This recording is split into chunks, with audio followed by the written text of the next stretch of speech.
chug, chug, chug, chug, chug, chug, chug, chug, chug, chug,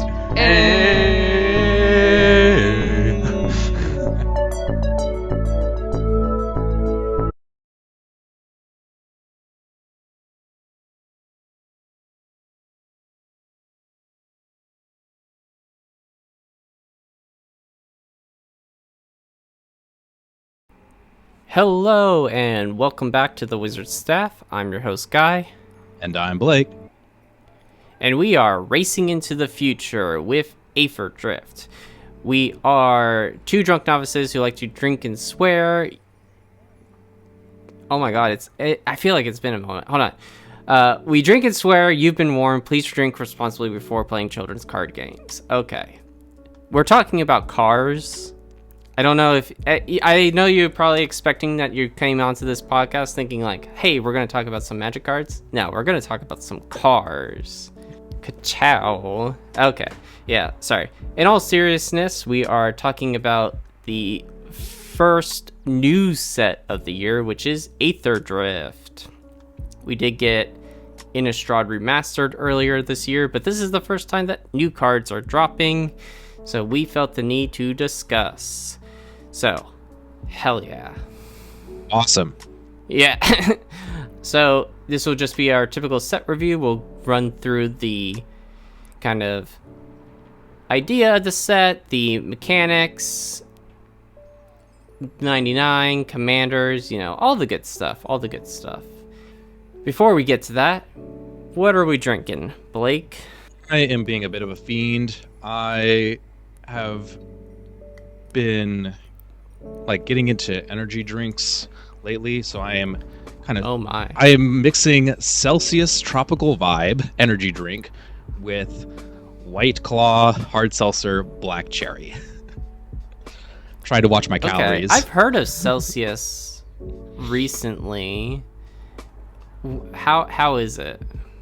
As someone who does not enjoy very many energy drinks, I enjoyed this one a lot in terms of it doesn't seem like it's going to completely fuck up my body, but it has 0 calories, which is a feature I'm looking for.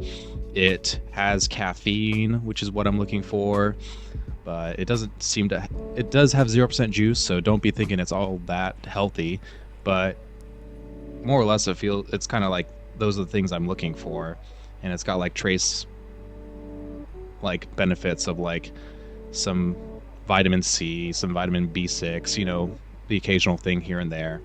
And I like their flavors, no artificial flavors, no high fructose corn syrup, 0 sugar. That's another thing, 0 sugar. And that's actually one of the other main points.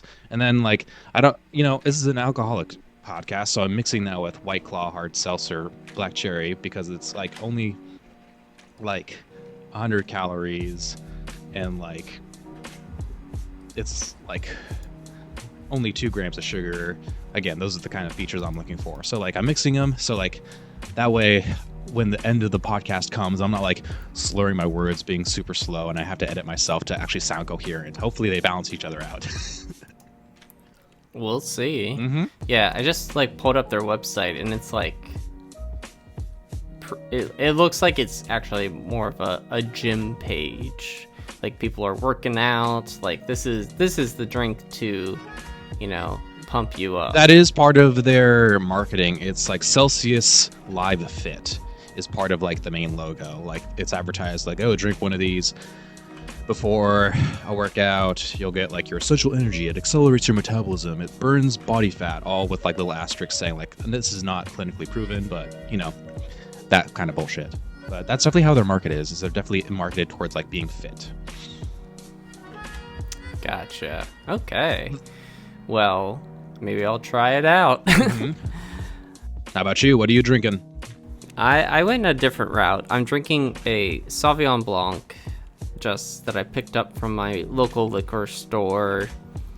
It's kind of I already did my workout for the day. I went on my long run. So right now it's more brunch like happy hour type thing. So, you know, some white wine just to like, you know, chill. How far did you run today? 10 miles. Oh, that's very nice. That's nice. Yeah, it felt good. Sweet. Okay, but we're not talking about foot racing. We're talking about car racing. So, this is AetherDrift, which is a pretty interesting set. In some recent Drive to Work episodes, Mark Rosewater has talked about how every year they're trying to do one set that they couldn't have previously done in Magic every year. So last year it was Outlaws of Thunder Junction, where you had a bunch of villains across the multiverse show up onto one plane.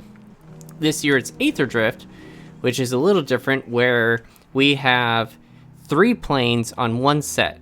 So the race will take place through different omen paths, and they will be racing for a prize. So what are the 3 planes?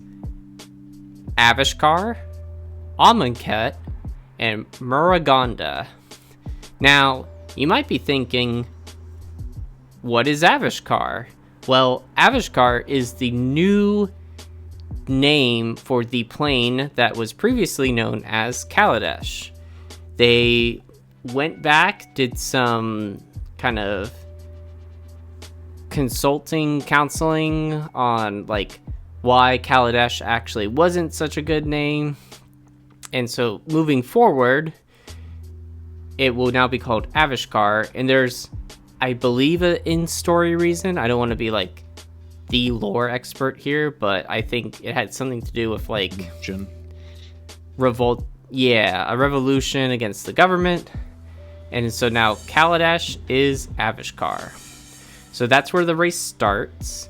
It then goes to Amonkhet, which we've been to before, and Muragonda, which is a plane that we have seen before on different cards, but there has never been a full set dedicated to it. And if you need to kind of get like a general picture idea, it's a prehistoric plane with oozes and dinosaurs. So a little different from Ixalan.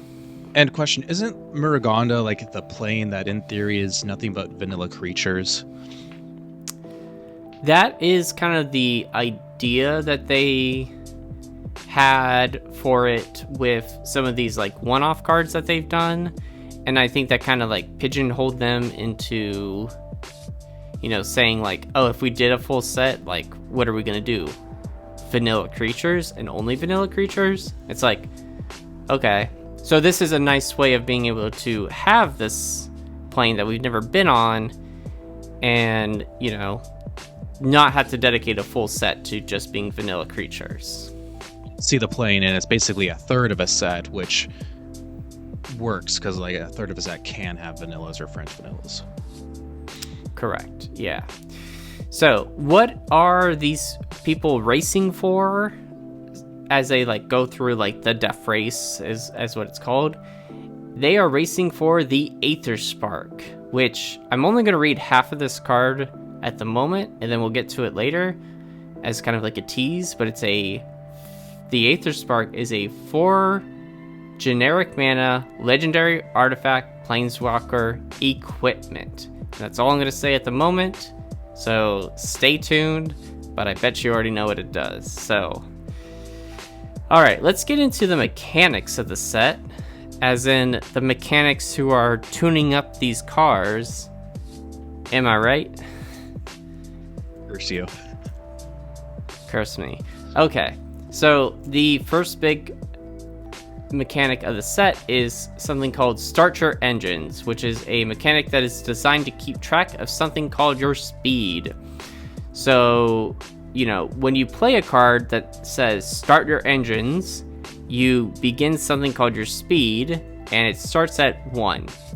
It can increase only once per turn, and it's when an opponent takes damage during your turn. So your speed can only increase during your turn. So if you play a card that says Start Your Engines, you start at 1, If you then deal damage to an opponent, you can get it to go up to 2, but then that's it. You can't go up any higher later in the game.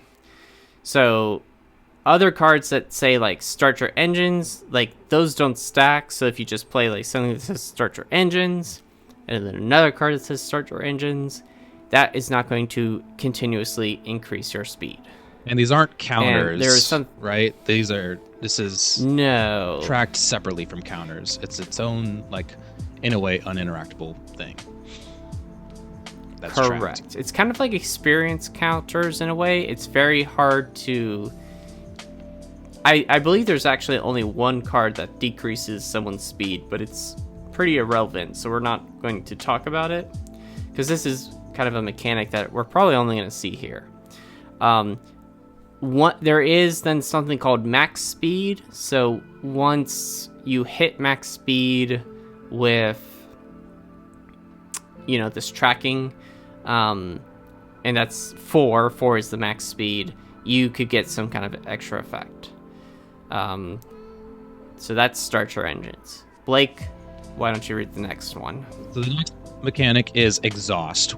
This is a one-time ability that is meant to be powerful, generally speaking, and cannot be activated again unless you blink the creature, it dies, or a few other ways. So, like, there's a few ways to get around this, like, downside, because, like, in theory, you're activating the exhaust ability once a game, but like I said, there's ways to kind of get around it and cheat around it.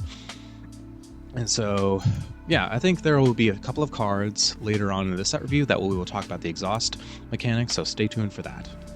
The next ability is cycling, which is cycling. If you need me to explain what cycling is, then I don't know, you must have just started listening to podcasts about Magic, and this is your very first time.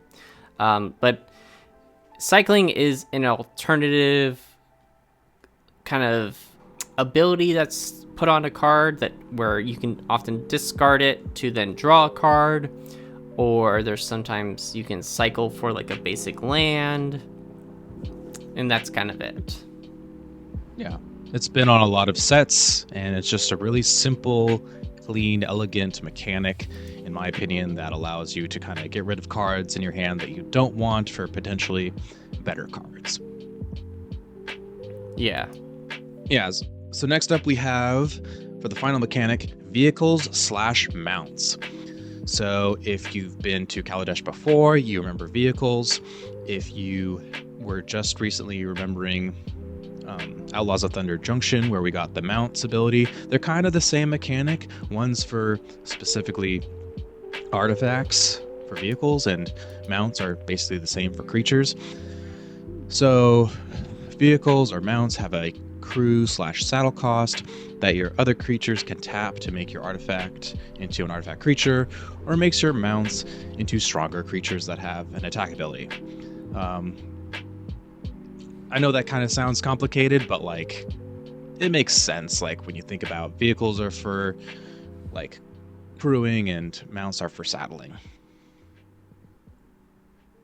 Yeah, and what's interesting too is mounts, which are the creature versions of vehicles, were first designed for this set. Mm-hmm. But during the design phase of Outlaws of Thunder Junction, they were trying to like figure out something to do with, riding creatures, which is a very like Western thing, and they couldn't really come up with anything. And for this set, you're writing stuff because you could ride creatures to race. They then were like, hey, we have this mechanic. So they introduced it in Outlaws of Thunder Junction, but it was originally going to be designed for here, which I thought was kind of neat. Yeah. Overall, I feel like in the grand scheme of things, that was a wise choice. And I feel like OTJ, Outlaws of Thunder Junction, introducing mounts there, like helped us kind of understand mounts being in this plane as well. And I feel like there's more going on in this set. So it was sort of like, not to like, I'm not quite sure how else to say this, but like it helps soften the blow in terms of like, oh, here's this new somewhat complex thing, but like because we introduced it into a set where there wasn't much else going on, it's like we were able to cognitively comprehend it. And now that we've arrived here, we're like, oh yeah, mount, yeah, we know how that works. Yeah, and I think since vehicles have kind of become almost deciduous with, you know, when they use them, I feel like there's almost a vehicle in every set now. Crewing and mounting could be something that we see more often in future sets as just one-offs. Yeah, we'll see. I'd have to double check certain sources as to whether or not that's actually deciduous at this point or not. I don't know. I'll have to double check. For now, should we start moving into like the next major section of the episode and talk about all the new possible commanders? Or at least the interesting ones. Yeah, and at least the interesting ones. So we're not going to talk about everyone. If we miss someone you like, sorry. Tough noodles, I guess. Raw noodles. Al dente, as they would. Raw noodles.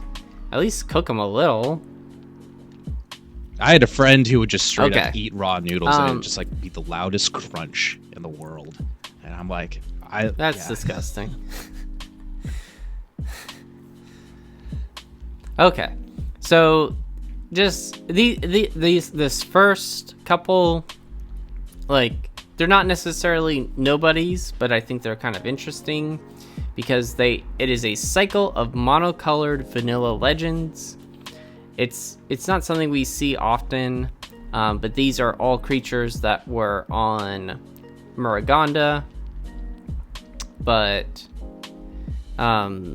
yeah, they're just kind of like efficient stats. So like the blue one is a 1 blue for a 0/8 creature. Oh, those crab decks. The red one is like a 1. This is an octopus plate. Damn it. So close. Yeah. And the red one's like a 1 red 4/1. Like they're just very clean, efficient creatures. I think that they're, you know, fun. They're not necessarily going to be strong, but you know, they were kind of worth talking about for a sec. Like, you know, just you could build them in Voltron strategies. That's kind of cool because it's a dinosaur ooze and the art looks cool. Yeah, But that's about all we got to say. it's pretty good. Yeah. So, okay, now we're going to talk about, you know, we got 5 down. We're doing so well. Literally. Okay. We got none for white. So, already moving on into blue. We're speed running this thing. We're speed racing. Speed racer. All right, this card is Okay. Blake, do you want to read the first one? Mu Yongling Windrider. 2 blue. Legendary creature, human wizard pilot. It's a 2/4 that says when this creature enters, create a 3/2 colors vehicle artifact like token with crew 1. That's The next line is a little bit more important. Vehicles you control have flying. That's kind of good. That's a buff for all of your vehicles, making them more evasive, making sure they connect. And then the last line of text, arguably the most relevant, whenever 1 or more creatures you control with flying deal combat damage to a player, draw a card. So this isn't the most powerful card, but I wanted to still bring it up. In my mind, it sort of fits into the slot of cards such as Enduring Curiosity, Bind of Thassa, Reconnaissance Mission, and The Indomitable. All cards that basically say like, hey, I'm blue, and if my creatures deal combat damage to an opponent, I'm going to be drawing a card. And so this is kind of at the bottom of that list. Like, this is the 5th best in this sort of like group of effects. But so like maybe it doesn't make the cut in your deck, but hey, it's another redundant effect. Yeah. I really like this. I think, you know, it's kind of it actually fits kind of well into a deck that I'm building, where it cares a lot about flying creatures. So, yeah, I mean, You don't also see too many cards that are like mono blue that care about combat. So, you know, I like this card. I was pleasantly surprised when it dropped. And I think blue has tons of ways of being able to blink creatures. So being able to create a 3/2 colorless vehicle artifact that, you know, only needs to be crewed for 1. That's pretty efficient in terms of like tapping a creature to like, you know, get something more powerful. So yeah, I like this. Very clean. As you were talking, I just realized you can also play the blue card Wander. You know, somehow it gets into your graveyard and now gives all of your creatures flying, and it automatically turns on that last ability as well. Oh yeah, very good point. All right, this next one, fuck me. Oh my god. You got the best name. I don't know how to say this. Do you? Vinwixit? Sure. Vinwixit Verbose Host, who is a 1 blue legendary creature homunculus. He has the ability Start Your Engines. So, as we mentioned, you play him and you start your engines.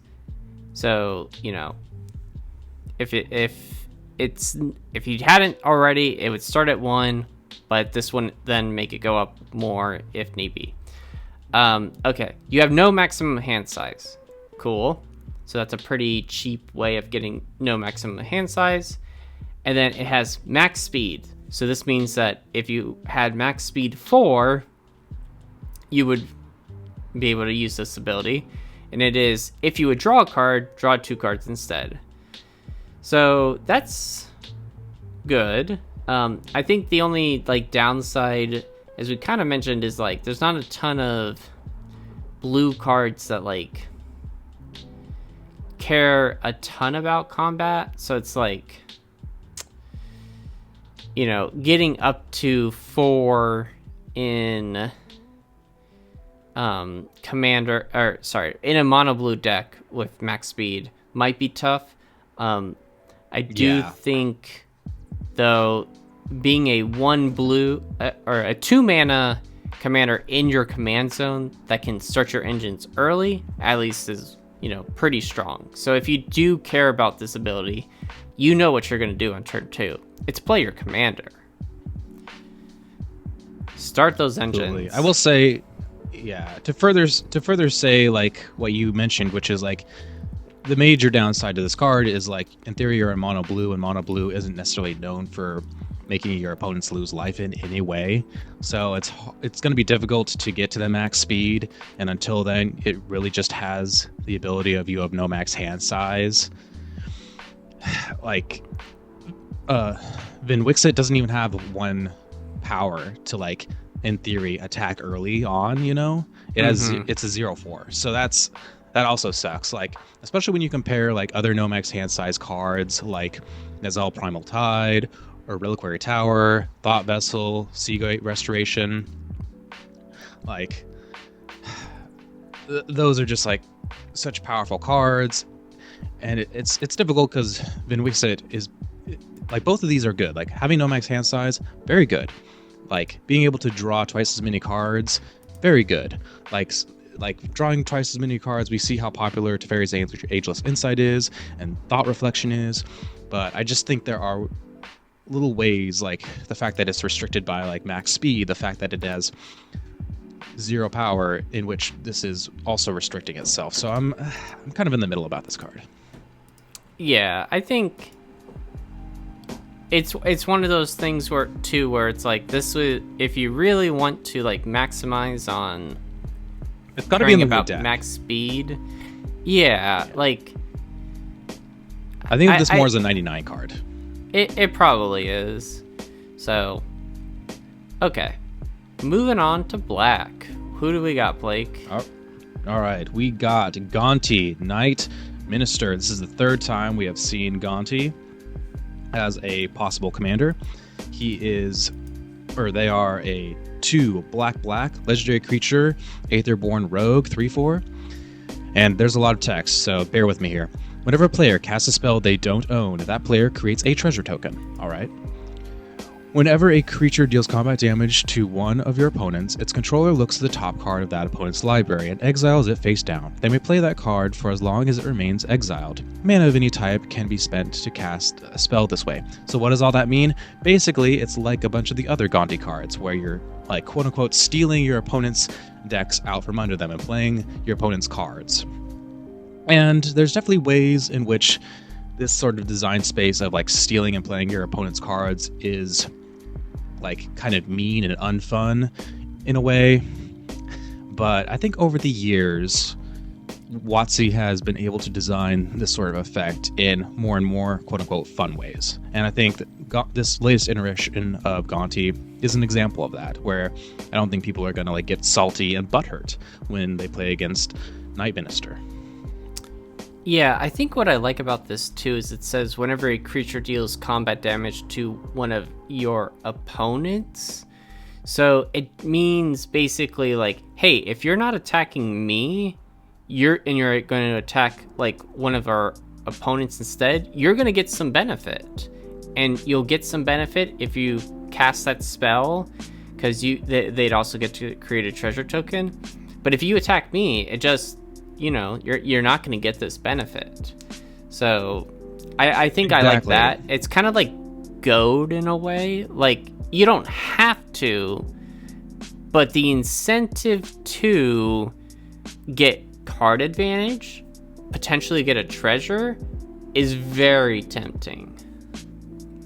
Yeah, it's exactly as you're describing, Guy. It's like the nuanced wording of these kinds of effects where it almost begins to merge into quote-unquote group hug, I'd say, is where, like, I think a space in which is making it more quote-unquote fun, right? Yeah. All right, what do you got next? We're in red, and we have the return of Daretti, Rocketeer Engineer, who is a 4-red legendary creature, Goblin Artificer. Daretti's power is equal to the greatest mana value among artifacts you control. Whenever Daretti enters or attacks, choose target artifact card in your graveyard. You may sacrifice an artifact. If you do, return the chosen card to the battlefield. So I think this is a pretty, you know, straight up red ability. In terms of, like, we've seen this effect before with, like, the original Daretti, Goblin Welder, Goblin Engineer, just being able to, like, kind of swap places with artifacts. Oh, and it's a star 5, so that, you know, means if there is his power is equal to the greatest mana value among artifacts you control. You know what you can't put in the graveyard, though, Blake? Can't I put in the graveyard, Guy? Blightsteel. You can't put Blightsteel Colossus in the graveyard. I know. You know what? This is a trash card, then. You know what? In the garbage it goes. Yeah, that's a shame. I think it's fine. I think people who like Daretti and, like, you know, mono red artifacts, like, he's good. I wouldn't like go crazy, but he's good. I agree. I think he's, like, right in the middle in my mind in terms of power. I don't see him being very popular as a commander, but I do see him being more popular in the 99 of, like, the main deck of cards, mostly as, like, a, like, redundant effect for, like, basically being a Goblin Welder or a Goblin Engineer, like you said. The reason I think, like, Goblin Welder and Goblin Engineer and even Scrap Welder, the reason those cards are better than this Daretti is because they can tap, and they can tap, like, they're not restricted by, like, do this at sorcery speed or only during a certain phase. Like, that's the downside with this Daretti, is, like, it's limited to, like, attacking, so it's limited to the combat step of, like, when you're, like, in theory, like, equivalently tapping those other ones. So that's the only downside I really think about this. Yeah, I mean, overall, I could still see my ability... ass getting beat by this card still, though. I mean, I was gonna say, but like the fact that though it is an ETB effect is, you know, kind of nice. And, you know, red does have quite a few ways to give it haste, like, you know, put anger in the graveyard. So, Yeah. you know, you could have like this enter, swap an artifact, attack, swap another artifact. So, you know, Yes, there are ways to not- definitely not- abuse it. Yeah, like multiple combats, Yeah. like flickering. Yeah, totally. Depends on like what cards you're playing and what colors you're in. Absolutely, that is true. yep. All right. Why don't we go on to the next one? The next one is Hazret, Godseeker. It is only 1 and a red, so it's only 2 mana, very easy to cast. It's a legendary creature god that's a 5/3. You heard that right, a 2 mana 5/3. Whoa. It's indestructible and has haste. So that's good. And then it also has start your engines. So remember, like max speed is 4, and you gotta have your opponents lose life in some way to get up your speed. Then it has an activated ability of 1 tap. Target creature with power 2 or less can't be blocked this turn. And then it also says, for the downside of this card, it says that Hazret can't attack or block unless you have max speed. So, at first glance, I was kind of like down on this card, but as I thought about it more and more, like there's a little nuanced wording about this card that makes it like a little bit better than I initially thought. The fact is, it's super easy to cast at only 2 mana. It's a 5/3 body, which is great on rate. Indestructible and haste is great. The ability of 1 and tap, give target creature like with power 2 or less, like unblockable basically, is great because remember, Hazret has haste, so you can activate this right away if you have the additional mana. So you're basically making something unblockable. It's then enabling your start your engines, so you're getting to speed 1 probably right away if you already have another creature. And then when you do finally get to max speed 4, then you can start swinging with this thing, which again is a 5/3 indestructible with haste. So like the more I thought about this card, it's like there's a lot of nuanced design to it where like, you know, this is actually good, even though it's limited to the fact that it can't attack right away and is limited by the fact that it needs max speed. Like there's a lot going on with this card.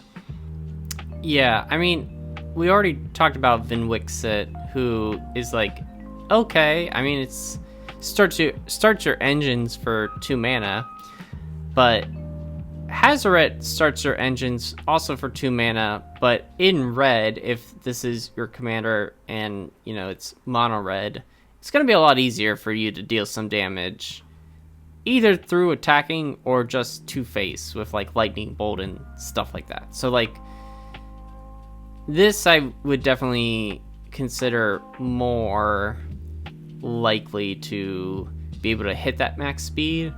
And then once you have max speed, most likely you're at max speed. So it's kind of like, okay, I now can kind of cast this 2 mana 5/3, pump it up, you know, in the multiple ways that, you know, red does have, multiple combat steps, and yeah, just hit you. One other thing I'd like to say about this card, and that's like to compare it to a similar card in my mind called, oh boy, let's see how bad I butcher this name, Subira Tulzidi Caravaneer, which is 2 and a red legendary creature human shaman, back from I think core set 2021. So it's kind of a couple years old, but I remember Subira coming out, and it's like very similar. It's like a low mana value red creature, and it has haste, and like it makes your other small creatures like unblockable if they're power 2 or less. And then this one also has an activated ability, but it has to deal with like discarding your hand and then redrawing cards based on like those small creatures dealing combat damage. And I just think like, oh, these two cards are very similar. They probably go in similar decks, whether it's one in the 99 or as a commander, vice versa. I'm just like, this sort of effect, like, they layer together and can be good, I think, in the future eventually, once we get like a critical mass of this kind of effect. Yeah. Okay. Next we got green. So this will be the end to our monocolor commanders. And this first one is Nissa, World Soul Speaker, who is 3 green, legendary creature, elf druid. She has landfall, Whenever a land you control enters, you get 2 energy counters. You may pay 8 energy counters rather than pay the mana cost for permanent spells you cast, and she's a 33. This is a card that can only be found in one of the commander decks, and I think it's pretty generically good. I mean, it tells you, like, hey, play lands, and, you know, fetch lands, things that are going to, like, get you more lands per turn. Pretty good. It's too bad landfall decks strong. don't have enough support in the commander format, huh? Yeah, I mean, this card is like, I see it's strong. It's might be a little overkill in some decks. Overall, I'm like, yeah, it's good. Yeah, I think this card is just like, I'm in the same boat as you. It's pretty good, kind of nuts. Landfall decks already kind of had a lot of support in Commander. I'm not sure we really need much more. I think this is like overkill. Like, we already have like Lotus Cobra and like Tireless Provisioner effects where we basically get a resource every time we have a land drop, which is strong. And then, like, we already have so many other strong Nissas, like Nissa Resurgent Animist, Nissa Vital Force. Now this one. And then, like, I will say, this is a card that does make me respect energy in the Commander format a bit more, especially now that we have, like, strong energy cards, such as, like, Chthonian Nightmare, the legal version of Recurring Nightmare that uses energy. This is another, Nissa just kind of helps you get energy in just another super easy way by playing lands, which, like, basically every deck does. Oh, you only just have to yeah, I was about to say, like, it only benefits from the easiest thing to do in the game. Yeah. And then I just sort of was like, I know I've seen this effect before, and I remember, like, back in, I think, Modern Horizons 3, there was a blue card called, like, Royal Cartographer, which is basically this, like, landfall, get 1 energy. And I'm just like, huh, it's cool where, like, where designers usually do weird stuff in Modern Horizons sets, and then we eventually see, like, similar things later on. I feel like we waited a few years and we basically got, like, the same card, but, like, different, you know? Yeah. What's next? Ovia Automech Artisan. It is 3 and a green for a legendary creature, Human Artificer. It's a 1/2. Each creature that's attacking one of your opponents has trample. So, low-key already kind of good. It's sort of like Surik and Goreclaw and, like, other trample granters that exist in the Commander format. But arguably much bigger is this last ability, which is green and tap. You may put a creature or vehicle card from your hand onto the battlefield. If you put an artifact onto the battlefield this way, put 2+++ counters on it. So we don't really care about the fact that it's, like, puts vehicles in. Really, it's just another Elvish Piper effect, which is very strong effect where you basically cheat out a big creature, and this time it's in the command zone. So you basically have Elvish Piper in the command zone.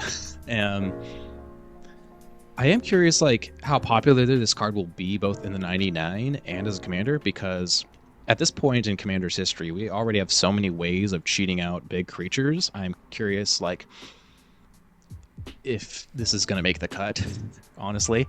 I bet we'll see it every once in a while, and I bet when I play against it and people use this card to, like, cheat in a big fat, like, creature like Blightsteel, I'm gonna be like, ah, fuck. Yeah, and it's an artifact, so it'll get 2+++ counter. So then you can really one-shot people. Oh, 2, yes, you're right. I think it's cute that it does also put vehicles onto the field. Like, I like that, and, you know.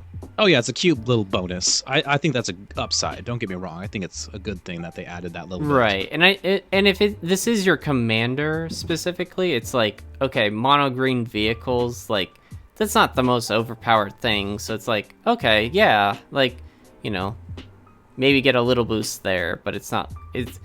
It's good. It's definitely good having this type of effect in the command zone, but, you know, so far from everything that we've talked about, I wouldn't say anything has been broken. All right.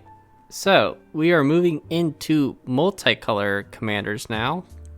All right. And we're going to talk about kind of the commanders of the commander decks. And we'll talk about them in pairs. Because, you know, they're similar-ish.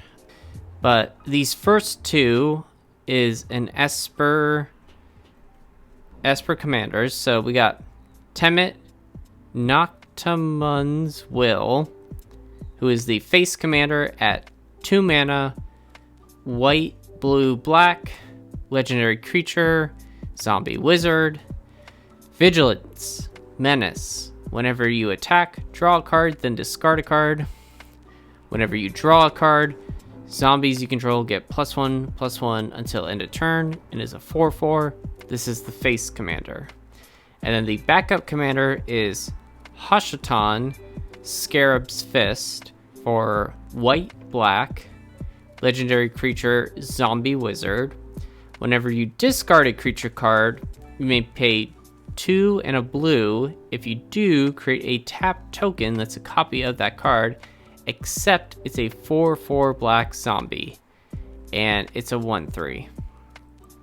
So, I think, you know, of these, they're both pretty decent. I think, you know, the first one is kind of like, hey, you know, a mass is a good way of going about creating a big zombie army.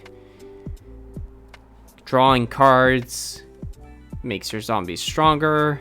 While Hashatan, the second one, is more about like discarding cards to create tokens of cards that you just discarded. So yeah, I think both of these are pretty good. Especially, I guess, when we compare them to the next two, but let's first finish talking about these. Yeah. I think you pretty much said the main things about them. There are 2 Esper zombie commanders that really support the zombie typal decks. Up until now, if you wanted to play an Esper zombie typal deck, you pretty much only had Verena Lich Queen, which, don't get me wrong, that was a pretty sweet deck. But now you have more options. Odds are you kind of play them in the 99 or as the commander, vice versa. All 3 of them, really. I'd say one of the other notable things is I've seen a lot of excitement around Hashatan Scarab's Fist because of the various like synergies and shenanigans you can do with certain niche cards. The most obvious one is a card called Tortured Existence, which I find really cool. Like, I love it when a new commander comes out and allows for like old cards that have kind of not gotten much care and love suddenly see a lot more play. And that's what's happened. Ashatan is this new card's come out, and then it allows for this old card, Tortured Existence, to now see a bunch more play. I've always seen lots of like YouTube videos of like secret tech, and Tortured Existence has been one of those cards. But now people are finally playing it more. Like, it's gone up in price, so it's obvious that people are starting to buy it and play it more. And I think that's a cool phenomenon. Yeah. So this was like zombie typal focus, and then we got one other deck. So there were only 2 decks with this set. Blake, why don't you read the next 2? Absolutely. So the next commander deck is Teamer colors. So the face commander is Saheeli Radiant Creator. 1 green, blue, red for a 4/4 legendary creature, human artificer. Whenever you cast an artificer or artifact spell, you get energy. At the beginning of combat on your turn, you may pay 3 energy. When you do, create a token that's a copy of target permanent you control, except it's a 5/5 artifact creature in addition to its other types and has haste. Sacrifice it at the beginning of the next end step. So that's pretty decent. Like, Teamer 4 mana 4/4, and you want to play a bunch of artifacts, you get energy, and you can convert that energy into copying permanents, not just non-land permanents, but permanents in general. Pretty strong. Next up, the like hidden commander is PNLR, Chief Mechanic. Green, blue, red. It's a 2/4 legendary creature, human artificer. Whenever one or more artifact creatures you control deal combat damage to a player, you get 2 energy. At the beginning of your end step, you may pay 1 or more energy. If you do, create an XX colorless vehicle artifact creature token named Nahar Aetherjet with flying, and crew 2, where X is the amount of energy spent this way. So you can see the overlap here. Both care about casting artifacts and then getting energy and then using that energy to create something. So both of these cards pretty decent. I think right off the bat, Saheeli Radiant Creator is going to be more popular just because of its power level, and I think the character is a little bit more well known, even though like PNLR has had like 3 other cards, like none of those cards have been that powerful and not really remembered, whereas Saheeli has like cards like Saheeli the Gifted, which are incredibly powerful and have seen a bunch of play. Those are my thoughts. What about you, Guy? Yeah, I think the only thing to me is like, I like these. However, within the last 2 years, it feels like we've gotten a lot of energy support. Like more than most other mechanics. Because we had some in Fallout, we had some in Modern Horizons, and even in Modern Horizons, it wasn't just like, let's do a deck to that. The whole set kind of revolved around energy. So I'm not like, unimpressed. I think Saheeli is probably the stronger one. And I guess at least the nice thing about this is like these are teamer colors versus the others were just Sky. Yeah. But I'm not like... Well, do you want to talk about that real briefly? Do you think you'll see much more energy cards coming out this year? Because we have like Tarkir Dragonstorm. I don't really expect much there. And then we also have Edge of Eternities, and I don't expect to see much there. Well, I mean, probably... so the thing is probably not. However, I mean, I know we are only going to kind of talk about the in-universe sets throughout this year, but there will be 3 other non Magic IP sets this year, and they could potentially have more energy. So I think though we're probably at the point where it's like, okay, we just got a ton. They're probably not going to do any more for a while, but yeah, that I'm not like, no, I hate this, but it's just kind of like, okay, I'm a little bored of energy at this moment. I feel like we just got a ton really quickly. Yeah, I will be curious whether they continue to make more energy cards the rest of this year, whether it's in-universe or Universes Beyond sets.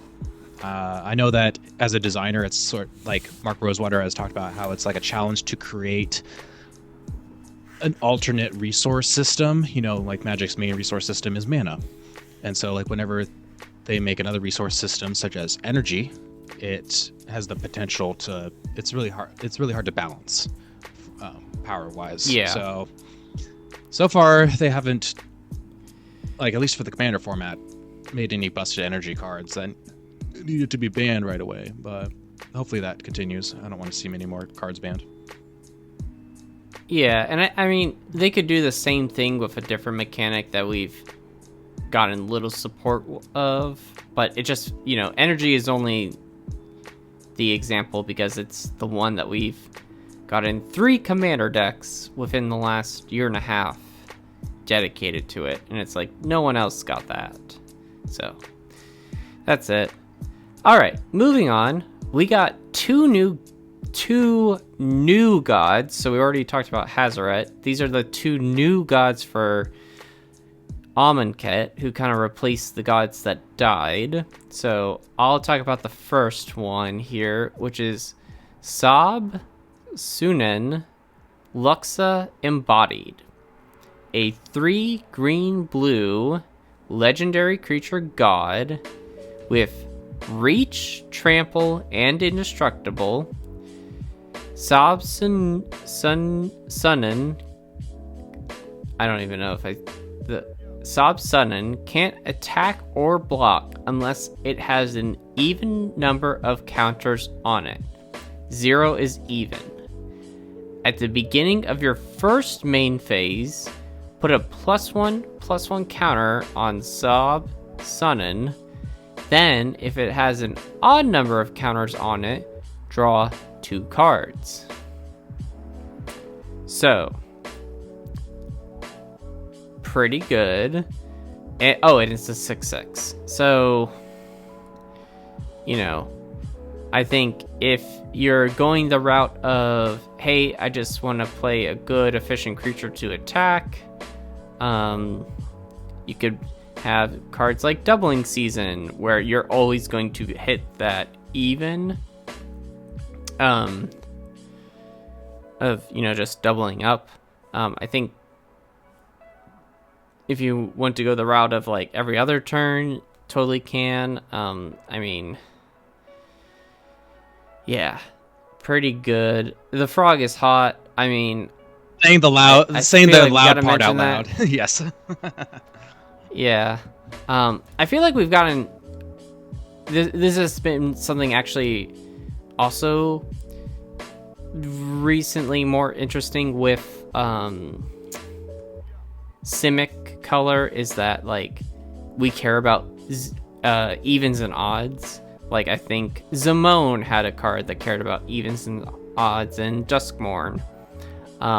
There was like the Quandrix class of Arcavios or Strixhaven that cared about stuff like that. So like, I think that this is, moving away from the generic landfall stuff that we saw a while ago and giving green blue a new interesting space to play in. Yeah, it's not a boring card like Tatiova Benthic Druid, where it's like play a land, draw a card.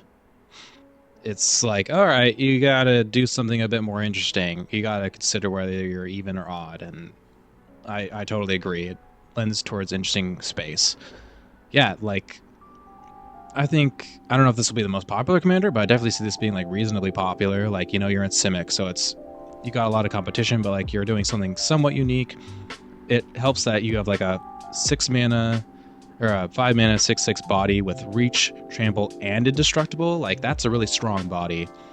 And like, oh no, it can't attack or block unless it's blah blah blah. Well, that restriction is easily circumvented by like almost any card you play in the 99. And then like it's just gonna get bigger. It's gonna give itself +1/+1 counters. So like very easily this is gonna be like a 7/7. And like then maybe you start like doing commander damage, and like you've ramped into this, so like maybe you start dealing like 7 commander damage like on turn 5, and like then you kill someone with commander damage all while you're drawing cards and making it even bigger, and then putting out other threats because again you're in Simic, which is a pretty busted color combination commander. So like I can see some people having some great times with this. Yeah. All right, next up is the other new god to replace the other one that died, and this one I think is going to be a bit more popular. This is Ketramos, the New Dawn. I've seen a lot of people talk about this. It is 1 and white-black for a legendary creature god. It's a 4/4 with menace, lifelink, and indestructible. Pretty good. The downside is it can't attack or block unless there are 7 or more cards in exile. But wait, there's a way around that. The last line of text says, whenever 1 or more cards are put into exile from a graveyard and or the battlefield during your turn, you draw a card and lose 1 life. So that last ability is really where the interesting stuff happens. Like, it's basically a deck that wants you to exile things, whether it's your own stuff or your opponent's stuff. So imagine cards you're already playing, like Swords of Plowshares as a removal spell. You exile your opponent's thing, you're also drawing a card and losing a life at the same time. You cast blink effects, such as Ephemerate, and you're drawing cards. You are playing stuff like that, like stuff that black and white cards already want to be doing, and now you're drawing a whole bunch of cards.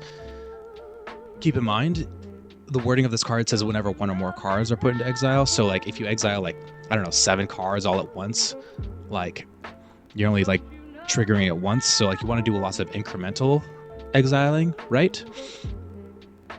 And then you also need to be careful of certain cards such as like Necropotence, like because you are technically like drawing those cards one at a time, you will get caught in certain loops and just like draw your whole library, and if you aren't able to win right then and there, you're basically gonna like deck yourself and lose. So there are certain cards where you need to be careful with Ketramos.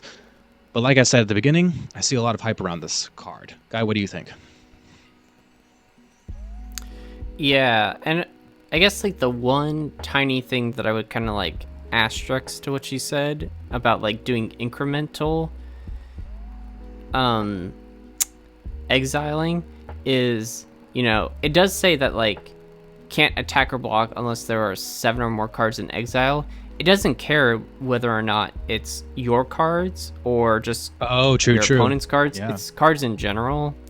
So like doing a Bajuka Bog type effect to just like, you know, hit your opponent's graveyard, probably getting 7 cards easily. Like that's like, so you know, don't like not do it, but like, you know, something like that is like still pretty beneficial because now it's like, okay, I've hit that condition and can now attack, because like this condition is a lot easier to just consistently be able to, you know, hit when it like, you know, if like it dies or somehow and comes back, this condition will always be met, versus like Sob Sunnen, who, you know, says like can't attack unless it has an even number of counters on it. So it's like kind of like every other turn, but this would always be like turned on. It's kind of like max speed in that way.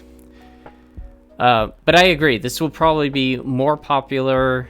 It just, there's so many cheap, efficient ways of like Source of Plowshares, Ephemerate, Path to Exile. Yeah, it's a lot easier and stronger. Menace and Lifelink on a pretty efficient body. It's great. Like there's already so many cards that like you were playing in Commander that you can like off the top of your head be like, oh, this card exiles, and now I get to draw off of it with Ketramos. And so, but it's also creating a new design space that no other commander has really done, rewarding you for exiling. So it's like, it's the perfect storm of like, I think that's why this card is going to be successful and see a lot of play as a commander. Yep. All right, now we got this little guy. People's favorite and least favorite. I like clenched my fist. Yeah, I don't know where our fans lie on the loot train. If you're fans, if you're haters, but this little guy, he's kind of like the new Kennen, where he's like showing up every other set, and it's like, okay, cool. All right, so Loot, the Pathfinder, who is a 2 green, blue, red legendary creature beast noble, double strike, vigilance, haste. Okay, that's pretty good. It can attack first turn. It also won't tap, and it's got exhaust 3 different times. So it's green and tap, add 3 mana of any one color. Okay. Blue and tap, draw 3 cards. Okay. Red and tap, loot deals 3 damage to any target. Okay, so it's basically saying like, well, I guess the first one's not Black Lotus exactly, but this kind of, I guess, what it's like hinting at a little bit, because then the other 2 are like Ancestral Recall, Lightning Bolt. But yeah, I mean, he's the little guy. He does good things for pretty cheap costs. This is probably the best loot we've seen.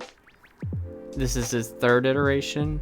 Yeah, I'd say so. Like, I think this is the strongest loot. I've actually seen like some CEDH players talk about this card and like ways to abuse the exhaust ability, because if you think about it, he's got all these like vigilance, haste, double strike, which is all great, and then it's making mana, it's drawing cards, and then it also has a way to like kill like players and creatures.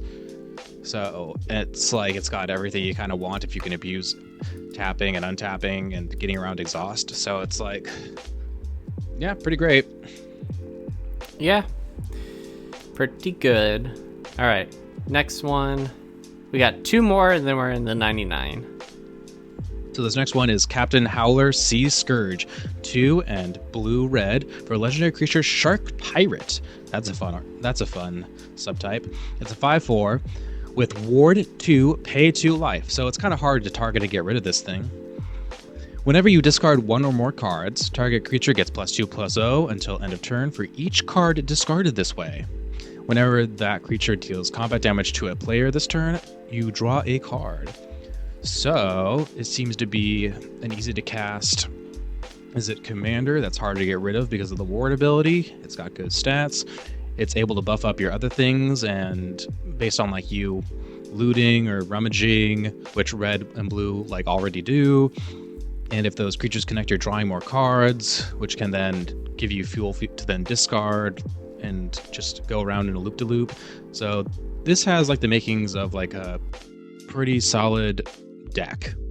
And I can see people playing stuff like Windfall to like get a whole bunch of discard triggers and buffing up like your creatures by like a whole bunch of power, and then getting in like damage, and then you can play stuff like Braylon Skyshark Rider to like abuse all the discard triggers in addition to like outside of combat. So I see this being pretty popular. Yeah, I think what's nice too is like whether you're looting or you're rummaging, you're going to be able to get the effect of, you know, the whenever you discard a card, because both of those effects typically discard. Like you discard first for rummaging, you discard afterwards for looting. So, you know, those are 2 pretty fundamentally blue and red things. So just having a bunch of those like small cheap spells like Faithless Looting. I mean, you got like Jace Friend's Prodigy who can do that for just cheap, efficient costs. So yeah, I think pretty good. Stop. All right, last one is Mendicant Core Guidelight. 2 mana, so white, blue. So he's only white and a blue. It's not 2 mana white and a blue. It's a 2 mana value commander.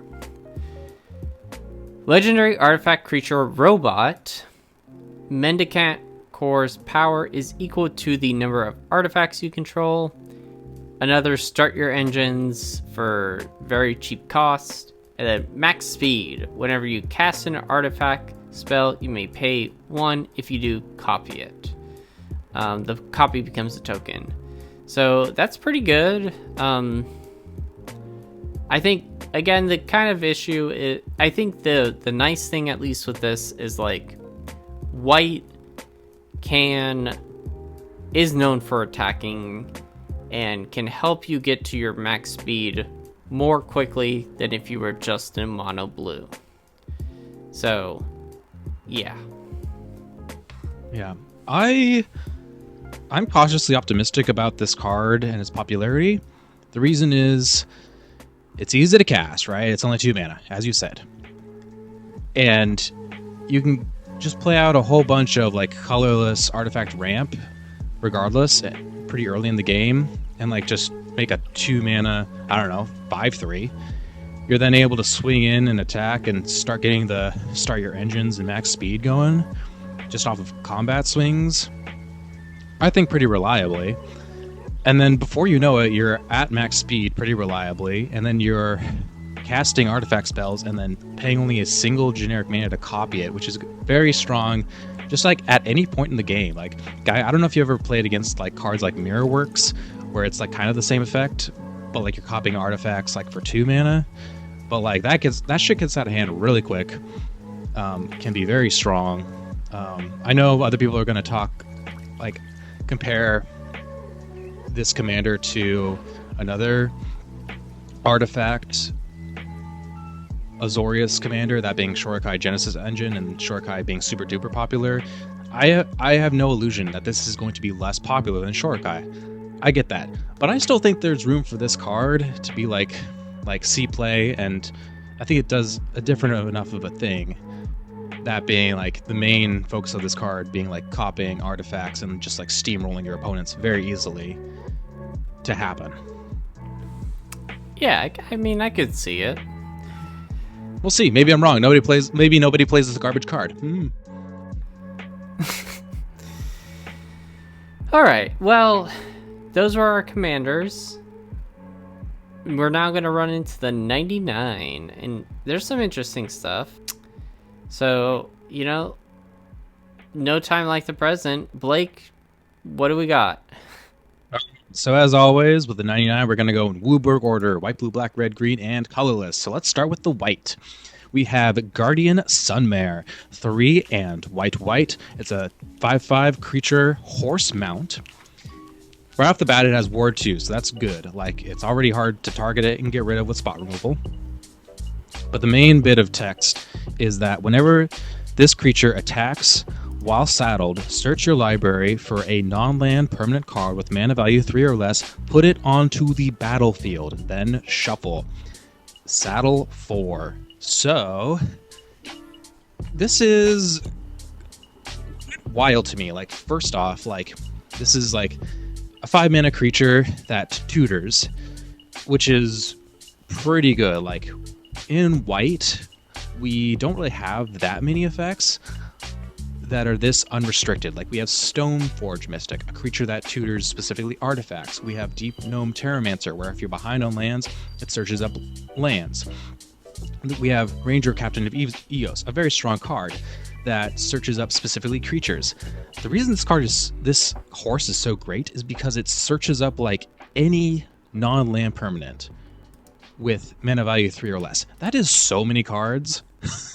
That is so many cards that you could tutor up, and then it's not only to your hand, it's to the battlefield. And on top of that, it's untapped. It doesn't even say put it onto the battlefield untapped, so like your opponents can't counter the thing you're putting into play. This is strong. Like, the fact that this has to be saddled, like, that's so easy to do. And like the fact that it can't be targeted easily because it has Ward 2, that's great. Like, this card's amazing. Yeah, I'm looking at my deck and it's like, okay, what do we got? We got Welcoming Vampire, so, card draw. We got Recruiter of the Guard, which then can go tutor up another thing. Ranger Captain of Eos, tutor up another thing. A ton of like 1-drops, like even those are pretty good, like Esper Sentinel, Giver of Ruins, Mother of Ruins, Guide of Souls, Ocelot Pride. Like, yeah, I mean, that's already only talking about creatures. You got like cards like Caretaker's Talent, which is pretty new. Does have to be a non-land permanent, so that's fine. I mean, at the least, go get Soul Ring. Am I right? Fucking lootly. Pearl Medallion, Smuggler's Copter, Halo Fountain is, good for me at least. So, yeah. This card's strong. I think I would be a little less down on it if it didn't have the ward, but the fact that it has the ward, it's like, no, it's pretty good. And it's a 5/5 body. Like, yeah. It's good. Yeah, I know for some people, the fact that it's 5 mana is a bit high on their mana curve for some people, but like, I think the fact that it has Ward 2, you feel more comfortable just slamming it down. Like, it's gonna be difficult to get rid of once it sticks. Yeah, I agree with that. Yeah. Why don't you read this next card? Because I think you included it. Right. So this next card, there's not much to say about it, but I still wanted to include it. I will read it really quickly. It is called Voyager Quick Welder. It is 2 and a white, so 3 mana, for a 2/4 artifact creature robot artificer. And it's really simple. It says artifact spells you cast cost 1 less to cast. And like, if you've been playing Commander for a long time, you know that whenever there's a number of cards like this that just say blah blah blah type of card you cast costs 1 less to cast. Like, once you have a quote unquote critical mass of that effect, like if your deck is that type of card type, it just starts to run really fast. So like, say you're an artifact deck, you're already playing cards like Ethereum Sculptor, you're already playing Enthusiastic Mechanaut, you're already playing Cloud Key Naming Artifact, you're already playing Foundry Inspector, and so before you know it, all of your artifact spells cost like 2, 3 less, and you're just like playing spell after spell after spell after spell. Like similarly, if you're playing an enchantment deck and like you're playing Starfield Mystic and then Herald of the Pantheon, and like Jukai Naturalist, suddenly all of your enchantment spells cost 3 generic less, and you're just like spamming a bunch of like equipments onto the board and just like running away with the game. That's what this card is doing. Like, now you have this effect, artifact spells cost 1 less to cast, in white. So now it's no longer just limited to colorless blue or blue-red. Yeah. Yep. Oh. Pretty good. All right. So now we're in blue, and this first one is kind of interesting. So this is Repurposing Bay. It is 2 and a blue artifact, and it has 2 tap, sacrifice another artifact. Search your library for an artifact card with mana value equal to 1 plus the sacrificed artifact's mana value. Put that card onto the battlefield, then shuffle. Activate only as a sorcery. So if you're like, huh, that sounds familiar. Well, it's because it does. It is very similar to the very strong card Birthing Pod, which is basically the creature tutor version of this card. But this is more specific to artifacts. However, you could still go find artifact creatures with this, so that's pretty good.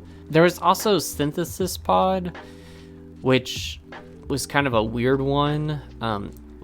Felt more like an homage to Birthing Pod than it did like an actual threat. This is pretty good because this is like kind of like Tinker-esque levels. What's the other one? Yeah, I think this is strong. Like, I think if you care about artifacts and you're in blue, you should probably run this card. I absolutely agree. I think this is like I've always known that when people have played Birthing Pod, they're always like, oh, it's an artifact itself. Wouldn't it be great if instead of creatures, like, it gets artifacts, because then you're already doing like artifact synergy things? Well, now you do. Like, now, like, if you have, I don't know, a card like we were just talking about where your artifacts cost 1 less, like, not only can you put out like Repurposing Bay like for only 2 mana, but now you can like cheat out artifacts. Like, is this card ban worthy? No, like, it's not like a problem like Birthing Pod was for other formats, but it's just, it's a repeatable tutor effect, man. Like, how can you like not recognize the power in that? Yeah, really Pretty good. All right, can I read this next card? I'm excited about this next card. Yes, it's your turn. Okay. I'm a little surprised they printed this card. This is Unstoppable Plan. It's 2 and a blue, so 3 mana value for an enchantment. Love me enchantments. It says, at the beginning of your end step, untap all non-land permanents you control. All right, that's very simple text, but that's a lot of implications. So right off the bat, you're kind of thinking about like how it's similar to Wilderness Reclamation, where it's like this like enchantment that untaps your stuff at end of turn. Wilderness Reclamation untaps your lands. This is a bit different. This untaps basically everything except for your lands, non-land permanents. And that can be very powerful. That includes like your artifacts, maybe creatures. That's usually the stuff that you're untapping. So it can make you extra mana if you got a bunch of mana rocks. It could make you extra mana if you got a bunch of mana dorks. You can activate like activated abilities again, probably during other opponents' turns. In a way, it's also like a dramatic reversal because like dramatic reversal like untaps all non-land permanents. And so I don't know, if we're comparing this card to cards like Dramatic Reversal and Wilderness Reclamation, this is a very strong card. This is strong. Yeah, I mean, this is pretty good. I mean, the fact that it's non-land permanents is like a grace, where like if it had been like all your permanents, like Seaborn Muse levels, like that would be crazy. But you know, this basically gives everything pseudo vigilance. Yes, you know? Absolutely. Like, yeah, I think this is pretty strong. I expect to see this probably in a lot of decks. I expect to see this in a lot of control decks, especially running like mono blue or like 2-color decks with blue, because so many of them want to be controlling and like they want to hold mana open during their opponent's turns, but they also want to advance their board state, so they tap all their mana rocks to advance their board state, use Unstoppable Plan to untap, be able to hold open mana for like counter spell magic, you know? Mm-hmm. Yeah, I'll probably buy this card. Next up, guy, tell us about this card. This card's like wild. Yeah, this one's good. It finishes a cycle of cards that we've seen throughout the years. So this is Transit Mage, who is 2 and a blue, creature, human wizard. When this creature enters, you may search your library for an artifact card with converted mana costs. Oh, I just totally auto converted that. When this creature enters, you may search your library for an artifact card with mana value 4 or 5, reveal it, put it in your hand, then shuffle. So if you don't know, but we have Trinket Mage, Tribute Mage, Trophy Mage, and Treasure Mage. All of these have respectively been able to find you like different values of artifacts before. The ones that we were missing were 4 and 5, so that's where Transit Mage comes in, saying that, okay, basically at the 3 mana value slot, we can play a creature and it will be able to go find whatever artifact. So what's good at like 4 and 5? Well, I could think of a few, like the One Ring, the Aether Spark, which is a card that we will talk about later, Panharmonicon. There are just some pretty good 4-5 mana value artifacts that, you know, we're gonna talk about, or are pretty good. It's a tutor effect, and if you've played against any of the other mages, they do the same thing. Maybe you can abuse their ETBs by flickering them or blinking them in blue. Like, this is very strong. I am a little surprised that they completed this set with this card and in this set, where like Transit Mage, in my opinion, kind of a stretch, but like I can see it, and like the art is, I don't know, the art doesn't quite correspond to all the other ones. I don't know. I'm glad that the cycle is done. Don't get me wrong. Like, I'm very happy about that. I just, it's interesting. I think it's a little bit of a stretch, to be honest. However, I think part of the reason why they did it is because the Aether Spark. Yeah, don't get me wrong. Like, I recognize that, like, this AetherDrift is, a lot of it is on Avishkar, and Avishkar is a artifact-focused set. So I get it. Yeah. Next up is a card I won't spend a whole bunch of time on, but I still wanted to talk about it personally. This is, Ret Tomb Mystic. It is 1 and a blue for a creature, zombie, bird, wizard, 2/1 with flying. And the main bit of text is each creature card in your hand has cycling, 1 and a blue. So right off the bat, it's comparable to like an enchantment called Compulsion, which is like discard a card and then you draw cards. Well, that's basically what you're doing here, is like you're discarding a creature card and drawing a card for 1 and a blue. It's also comparable to Tectonic Reformation. Tectonic Reformation is a red enchantment that says like your lands basically gain like cycling for like a red mana. And so like you can cycle your lands for red mana. This creature says like you can cycle your creatures for blue mana. And I just acknowledge that other people have talked about this card. It's not that strong. It's not like going to replace a bunch of other better effects. But I just think it's a really cool ability that allows you flexibility. Like we said at the beginning of the podcast, I think cycling is a wonderful mechanic that allows for a lot of flexibility and just smooths out your deck.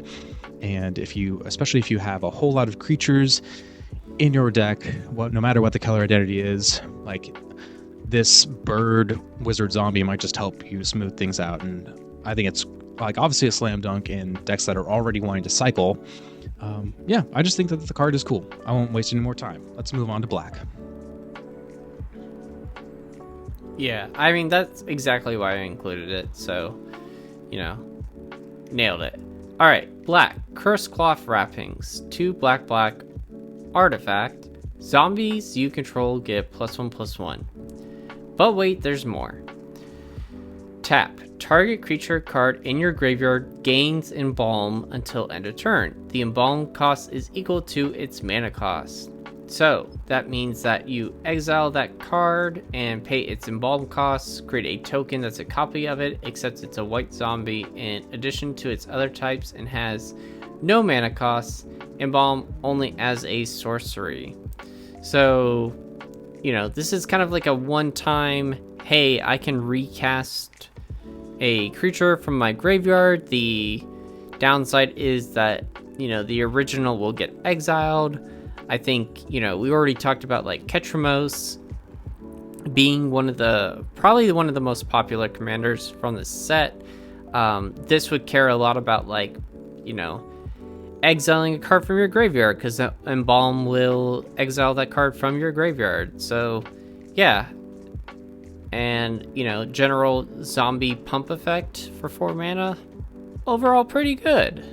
Yeah, I don't think this card is like the strongest of the set, but I think it was cool. In my mind, it's like comparable to Whip of Erebos, where it's basically reanimating a creature. I do think like as time goes on, people will forget about this card, even though it has a strong effect, simply because when you are searching up cards in like search card databases, you're going to forget the fact that like Embalm, what Embalm does, and like it's basically recurring. Like, so when you look up recurring effects on search engines, this card will not pop up. But this is like, I think that this card is going to be like a forgotten gem as time goes forward. Yeah, I think zombie type decks, they'll like this. They'll come back to this, but not. Yeah, I don't even think you need to be a zombie like deck. If you just want like a casual deck that recurs creatures from your graveyard for like a fairly decent rate, like you want this card. All right. What's next? As our last black card is this one I chose to include. This is Crypt Caller Chariot. It is 3 and a black for a 5/5 artifact vehicle with menace and crew 2. And the main reason I included this is it doesn't even have to be crewed or anything.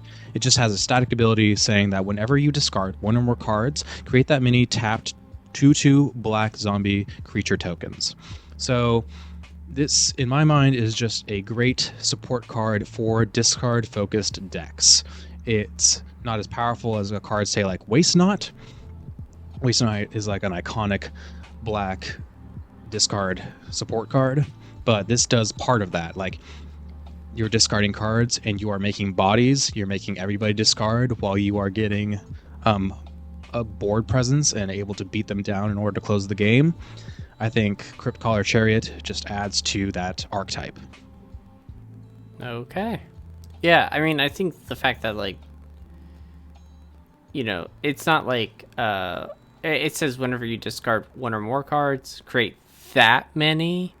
So, you know, wheel type effects, like, it's not like you're just getting one, you're getting however many. Yes, thank you for you just reiterating wheel that, away. because I forgot to say that. Like, yes, So, it is one of pretty those good. things where it's proportional to whatever effect you're doing. Like, discard 7, you're making 7 2/2s. Now you have 14 power on the board to hopefully close out the game, because, like you and I can probably agree, discarding is not a very popular or socially accepted archetype, and I think this helps make it more socially acceptable, because it's helping to close out the game. It's like, all right, you stripped my hand, I have no cards in hand, I can't really deal with you, please just end the game within a few turns. And this Chariot helps be like, all right, well, I'll make 14 power, I'll help make it easier for me to just beat you down and win and close out the game, and then you won't feel as salty and butthurt. Yeah. All right, we're in red now, and we got Count on Luck. Your favorite color! Yeah. So this is red, red, red, enchantment. At the beginning of your upkeep, exile the top card of your library. You may play that card this turn. So I think the most easy comparison for this card is that it is a red Phyrexian Arena. It gives you 1 extra card per turn, and that's kind of it. I think, personally, the biggest downside for me is that it really says, like, you need to play red. Full red? It's yeah. 3 red mana. Yeah. It's not like Phyrexian Arena, which I believe is like 2 and a black. I think Phyrexian Arena is 1 black. This is red, red, red. Let's double check real quick. Because I know Black Market Connections is 2 and a black. You are correct, actually. So this really does say, like, yeah, you're playing red. So it is for mono red decks, which, you know, is fine. I think card's good. It's not for me, but card's good. Mm-hmm. Yeah, it's another step in the right direction of, like, over the year-long design, trying to make red and white better in Commander. I think it's another step in the right direction. Yeah. Ooh. I don't know. I kind of want you to read all these red cards, because you're the most passionate about red. I feel like this card, though, is more for you, because you have a deck that kind of cares more about combat. True. I have been moving away from, like, additional combats, though. But, yeah, I could definitely talk about it. This next card is... Yeah, read this next card. I'm just going to say half of it is just for the adorable art. Because there's, for once, Loot looking very cute, being, like, one of those tucked-in babies, like, into a shirt, and, like, just his head is poking out, and he has the cutest smile. So this is one of the few Loot cards where, like, even if you're a Loot hater, like, you gotta admit he looks cute in this art. This is Full Throttle, 4 and red for a sorcery that says, after this main phase, there are 2 additional combat phases. Not just 1, but 2. At the beginning of each combat this turn, untap all creatures that attacked this turn. So, like, yeah, basically it's 6 mana, get 2 additional combat steps, and then you ask yourself, well, how good of a card is this? Like, how much mana, generally speaking, is a single combat worth? And, you know, in Commander, you often see things like Aggravated Assault, which is 3 mana enchantment, and then you pay 5 mana to just untap all creatures and do an extra combat. There are certain infinite combos that go along with that. So, but, like, generally that's my bar, is a 5 mana additional combat. And this is 6, 2 additional combats. Then typically you'll also see things like, you will see, like, Combat Celebrant sometimes, and Exerted. That's only 3 mana, so I see that one quite often. Sometimes you'll see Hellkite Charger, but that's only typically in Dragon Typal decks. You will see, I don't see it very often, but, like, Morag, Fury of Akum, where it's like 6 mana creature that gives you an additional combat on a landfall ability. Or Savage Beating, which is 5 mana, also do, like, an additional combat. So, I don't know, in my biased opinion, I think this is great on rate. Like, it's only a little bit, 1 or 2 more mana than most other single combat effects, and it gives you a whole nother combat step. Yeah, I mean, It's pretty good. I think that this is also one way that they're gonna try and like find ways to like power up red, and it's just like, oh yeah, combat, like really leaning into it. Which I am all for, because generally you know. speaking, if you think from a broad perspective, like creatures attacking are much more powerful in 1v1 formats, and like when you scale to commander where everybody has 40 life and it's a multiplayer format, like like 2-card combos that don't involve combat, usually that don't go infinite, don't scale as well to the format. So I'm all for seeing cards in commander that help push combat driven wins.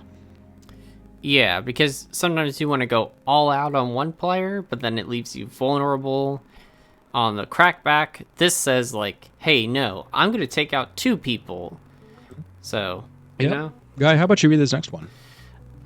Yeah, this next one I feel like is kind of underlooked personally, and I think it's very strong, especially for being a common. Because we talk a lot about like the rares, the mythics, maybe some uncommons, but this is a common, and I think it's very strong, just like passively. So this is Magmakin Artillerist, who is a 2-red creature elemental pirate. And whenever you discard 1 or more cards, this creature deals that much damage to each opponent. It has cycling for 1 and a red, and when you cycle this card, it deals 1 damage to each opponent. And it's a 1/4. So, first, pretty good stats. It's going to be a little hard to kill with just some damage space spell. But the fact that like red has a ton of discard effects, like I've been playtesting this, and it's just like I play this and I just go about my turns, and this thing will deal a lot of damage very easily. I think that this is kind of underlooked at the moment, and again, the fact that it's a common is kind of crazy. Yeah, I like this card. I oftentimes do these set reviews with you, Guy, and I'm just like, oh, Guy is just grabbing at straws. He's going for any red card that will help his Purphoros deck. But I think for once, like, you got a good Purphoros card. Like, the fact that this is like 1 or more cards that deal damage equal to that much to each opponent, that like that's great, instead of just like 1 damage for discarding a whole bunch. The fact that it triggers on discard, which is what a lot of red cards do, even though a lot of red card design is moving towards like exiling, or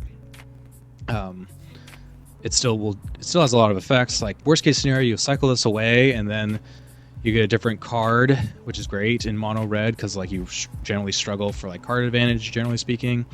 And then if you do that, like it also deals 1 damage to each opponent, and that also scales with things like Torbrand. If you are running Torbrand, where like, oh, now it's dealing 3 to each opponent, and like stuff like that. And there's just so many dimensions in which this card I feel like is doing a good job.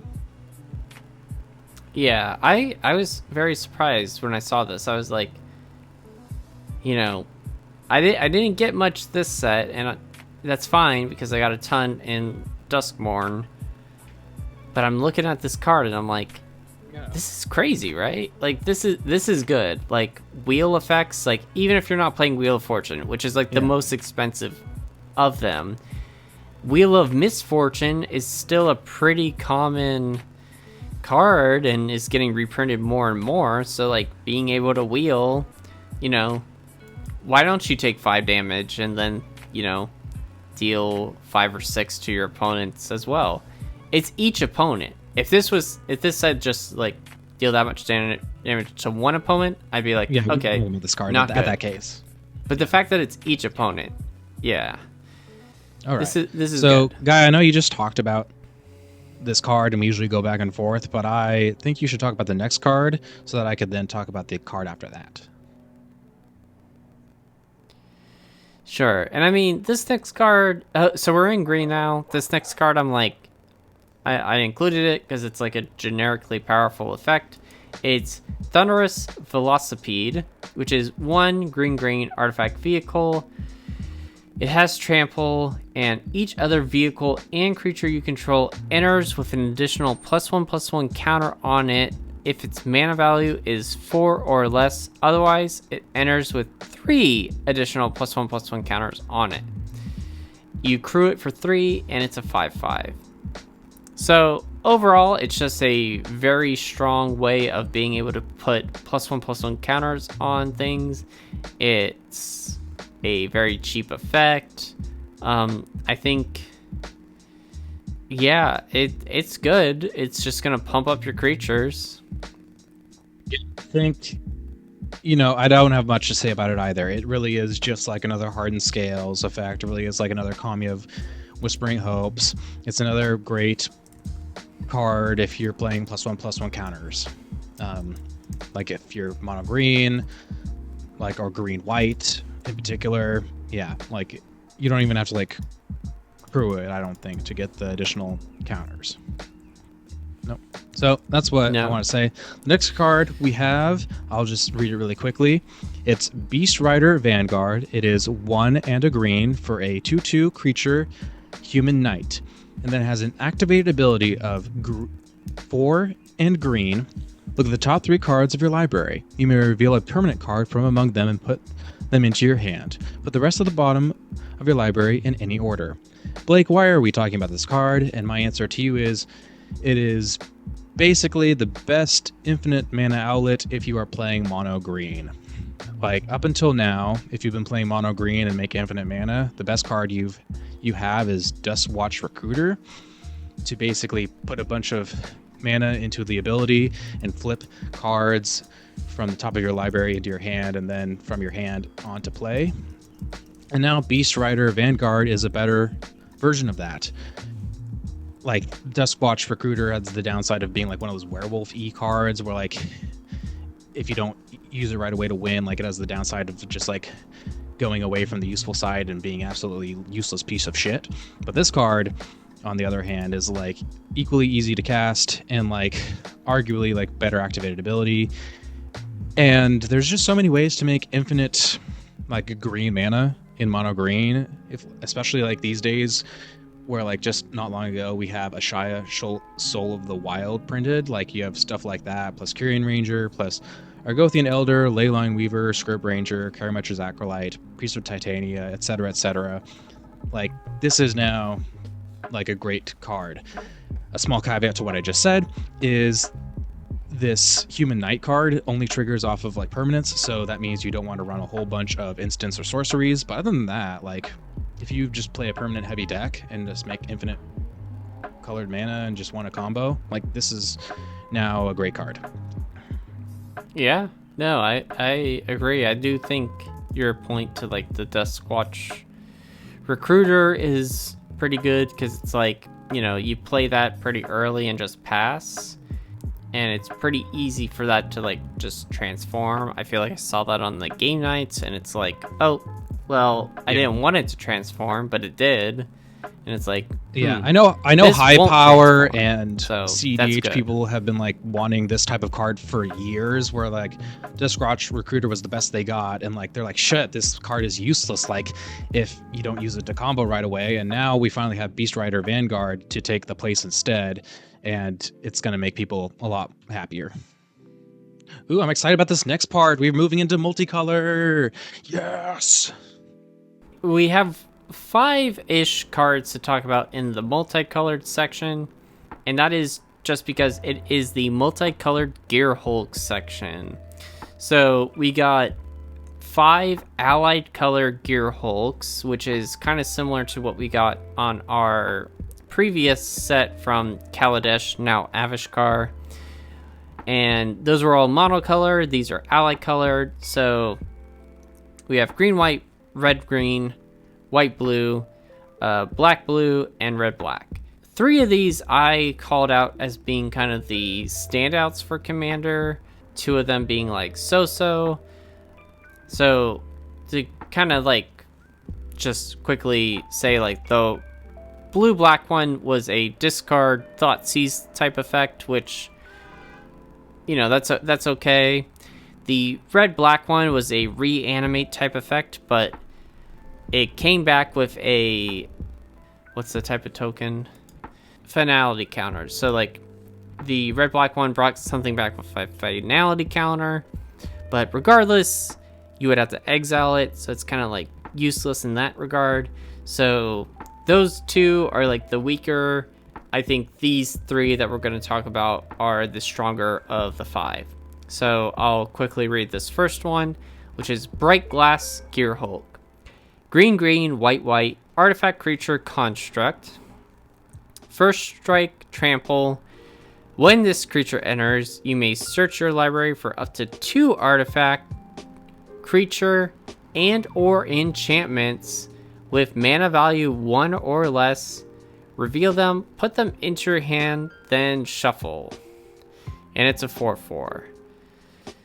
So that's pretty good, just for the fact that, like, you know, I can think of 2 cards real quick that, you know, maybe I would go get artifact with mana value 1 or less. I don't know, Soul Ring, Skull Clamp, enchantments. You got, like, Exploration. You could probably find Urza Saga. Creatures, I don't know, like any of the Llanowar elves type effects, Birds of Paradise. So this thing, it's gonna have targets. It's pretty good. As long as the commander format exists, like being able to search up 0 and 1 mana artifacts or creatures or enchantments, that's just so many cards in the card pool. Like, this is pretty good. And not to mention the fact that, like, this is the green-white Gearhulk, meaning you're in white, so you can flicker this ETB relatively easily. Yeah, I think one I missed too is like Mox Opal, because you could immediately play that. Hey, I'm at 2 artifacts easily because this is an artifact, so like being able to hit that Metalcraft ability is pretty strong. Yeah, this card is pretty good. I'll read the next one. How about that? Okay. All right, this next one is the green-red one, the Gruul one. It is Pyrewood Gearhulk, 2, red, red, green, green, for 7/7 artifact creature construct with vigilance and menace. So you might be noticing a trend here where, like, they're all artifact creatures with, like, color, color, color, color, and, like, 2 evergreen abilities. So this one, it's red and green, and it's vigilance and menace. When this creature enters, other creatures you control get +2/+2 and gain vigilance and menace until end of turn. Damage can't be prevented this turn. So it's basically like an overrun effect, like similar to overruns, similar to, maybe not as powerful as Crater Oath Behemoth, but like that sort of idea where, like, you're made a big board state of creatures. You are now trying to push damage through after casting this creature and getting damage in. And there's a lot of archetypes like that, and I think this will find a slot in them, especially since damage can't be prevented this way. That really helps. Yeah, I mean, the damage can't be prevented this turn is just kind of like added gravy, because that just also doesn't apply to combat damage. That's like any type of damage. So like Goblin Bombardment, Lightning Bolt, like true. Those type of effects, like yeah, I'm gonna do that. Yeah, it turns off like Glacial Chasm. Yeah, and then of course in theory, like, you're playing green, so you can ramp into this and whatever other creatures beforehand pretty easily. You're playing red, so like maybe you can even make multiple copies of this before like the combat step. So maybe you can like really pump up your creatures like more than just +2/+2. Maybe you can pump it up +4/+4 or +6/6 or even more. Yeah. And last thing, I mean, is like, again, red, multiple combat steps. So like, you know, deal a bunch of damage to one person. Okay, deal a bunch of damage to another player. Yeah, maybe you play the full throttle earlier and have 2 combat steps in addition. Yeah.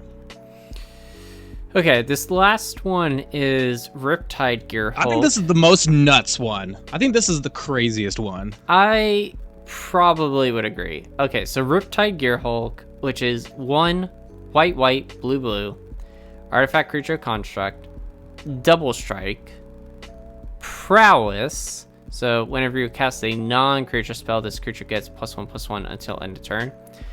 And when this creature enters, for each opponent, put up to 1 target non-land permanent that player controls into its owner's library, 3rd from the top, and it's a 2/5. So the fact, though, that this says like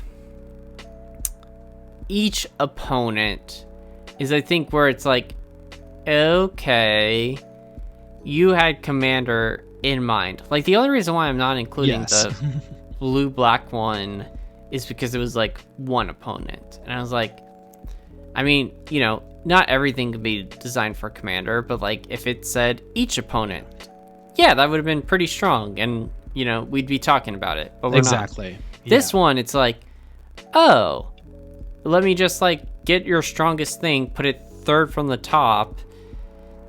Yeah. The fact that it's double strike, prowess, so like pretty much it's like double prowess in a way. No, it's pretty good. These 3 that we've talked about, I think, are very strong, but this one is probably the strongest. And then I also want to add, this Riptide Gear Hulk is in white and blue, and those are the best colors to blink, flicker, and especially copy an artifact. Remember, this is an artifact creature, so you can make multiple copies of this and really just make so many of these ETB triggers where your opponents are essentially going to have no more meaningful draws. They're not going to really be able to advance their board states in most situations because you keep resetting.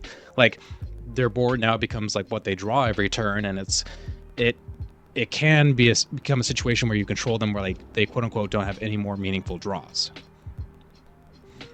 Yeah. Mm-hmm. Yeah. This card is nuts. Agree. I know people have been talking about this for like 1v1 formats, but like honestly in Commander, this is wow. This is a strong Orzhov creature. Yes, I agree. Okay, so those were our multicolored cards. So we got 1, 2, 3, 4, 5 colorless cards to talk about. So we're in the home stretch. Blake, do us the honor and read us the Aether Spark. Okay, so I'm going to read a lot of text, and I promise I will explain it all afterwards. So this is the Aether Spark. It's like the main trophy of the set that everyone's racing for. It is 4 generic mana. It is a legendary artifact planeswalker equipment. We will come back to that. That's a lot of different types and subtypes. So it's a 4 mana, 4 loyalty planeswalker. And as long as the Aether Spark is attached to a creature, the Aether Spark can't be attacked and has, when a equipped creature deals combat damage during your turn, put that many loyalty counters on the Aether Spark. So the +1 is attach the Aether Spark to 1 target creature you control, put a +1 counter on that creature. -5, draw 2 cards. -10, add 10 mana of any one color. So what's going on here? This is a lot to handle all at one time. Like, so initially you play this card, and the best way I think about it is it's initially a planeswalker that can be attacked into, and all the downsides of being a planeswalker and losing loyalty with the loyalty abilities of going up and down. But then with, like, you're probably playing this card and then immediately +1ing it to attach it to one of your creatures on board, or maybe you already have an equipped cost reducer or an auto equipper, so right away the Aether Spark goes onto a creature, and then you're using that equipped creature with the Aether Spark to deal combat damage and thereby buffing up your creature and also getting loyalty on this equipment. And then you're probably minusing 5 it to draw cards, or you're minus 10ing it eventually to get mana. Did that make any sense? No, I mean, a complicated it's one of those cards. It is. This is the type of card that I would expect in like a Modern Horizons type set, where it's like, yeah, it's not very beginner friendly. There's so many rules. Yeah, and you just look at it and you're like, huh? You could do that? Mm-hmm. There's like also another card in the set. I don't remember what it's called, but it's basically like a pair of skates, and it's both a vehicle and an equipment, and it's also a bunch of like rules bullshit. And it's like, oh, this is all so confusing. If you're not like, even as a veteran player, I'm like, oh, it does so much. Like, you got to remember the rules for each and how they counteract each other or synergize together. Right. So I guess my question to you, Blake, is, sure, this is kind of flashy, it's exciting, it's something we've never seen before. Do you think this is a good card? In the right deck, yes. I think if you're playing like just Planeswalkers, it's not good. If you are playing a commander, if you're playing a deck that wants card draw and mana while synergizing with equipment, this might make the cut. For example, I actually think I'm going to put this in my Aurelia the War Leader deck, the Boros commander that has 2 combats. So, like, I'll play Aurelia, hopefully auto-equip the Aether Spark onto her for free, do 2 combats after +1ing, or maybe I don't even +1 it because I auto-equip it, but like I attack in, and like next turn I am able to either draw cards or make mana, both of which I struggle in the Boros color identity. Okay. I'm with you. I think, is this an auto-include in every deck? Definitely not. No, not every deck. No. But it definitely has some strong abilities of being able to draw and add mana. So I think it has a lot of upside, but will probably be best in... I mean, it'll be best in like equipment-focused decks. It would be pretty good in decks that are combat-focused. So... yeah. It really helps that once it's an equipment and on a creature, it can't be attacked, which is the main weakness of Planeswalkers. So, like, as long as it's equipped, it's probably retaining its loyalty.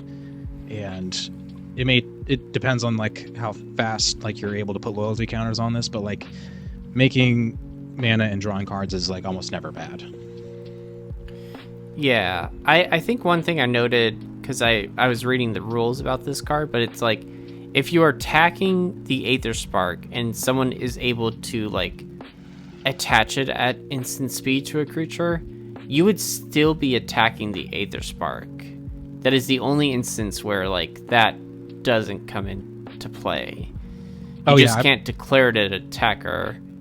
You can't declare you're attacking it if it is already attached. Yeah, like we said before, I think that's the major downside to this card, is the complexity and all of the rules that are going to come with this card being a legendary artifact Planeswalker equipment. Yeah, and I mean, it's more susceptible to artifact removal. Like, you know, Red has a lot of ways to deal with this card, which I think the more text you give it, and I feel like people often would disagree, but like the more text you give it, the more likely you could find a way to like also counteract that. Yeah. At the same time, it's like, hey, because it's an artifact, you can also, or equipment, you can use various equipment tutors like Stoneforge Mystic. You can also use various effects like Goblin Welder to like take this from the graveyard and put it into play. Like, so there's lots of different synergies, for better and for worse, because it is of the super type artifact. Yep. Yeah.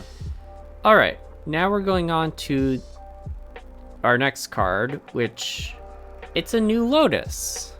It is Radiant Lotus, which is 6 mana, artifact, tap, Sacrifice one or more artifacts.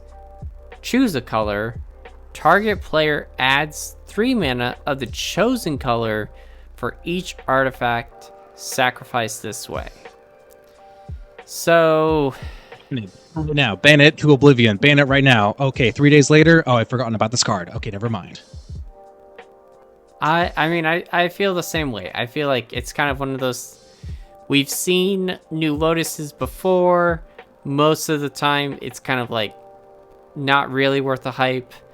I think you have to really be in a artifact-focused deck to care about this. It is 6 mana to play this card in general. So, yeah, I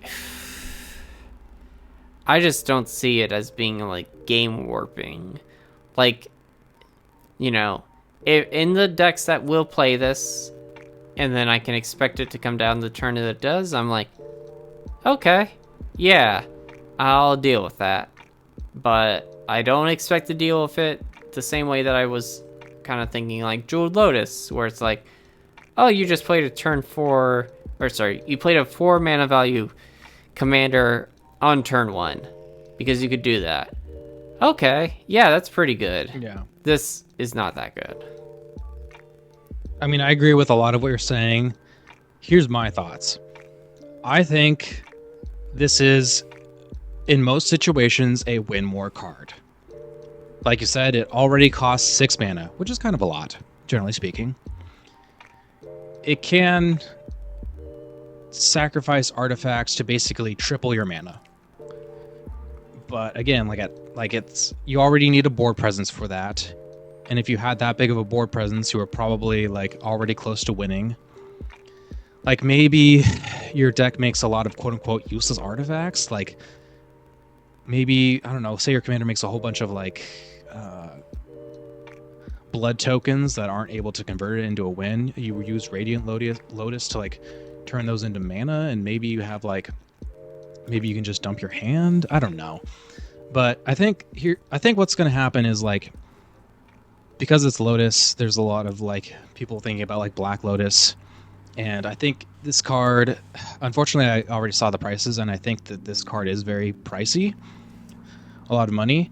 I think as time goes on, people will realize that it's not that good, and it will go down in price.